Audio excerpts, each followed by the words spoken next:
If your Ford Escape's backup camera is acting up, you've come to the right place. Let's fix it together. First, make sure your car is in park and the engine is off. Safety first. Next, locate your backup camera. It's usually mounted above your license plate.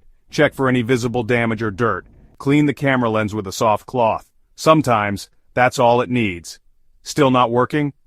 Open your Escape's trunk and locate the interior panel near the camera. Carefully remove it. Now find the camera's wiring. Check for loose connections or damaged wires. Secure any loose wires and repair any damage. Reattach the panel when done. If the camera still doesn't work, it might be a software issue.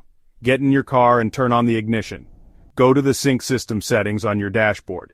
Select Settings, then Advanced Settings. Find the Master Reset option and select it. Follow the prompts to reset your system. After the reset, check your camera again. It should be working now. If none of these steps work, it might be time for a professional check. But, in most cases, these quick fixes do the trick. And there you have it. A working backup camera in no time.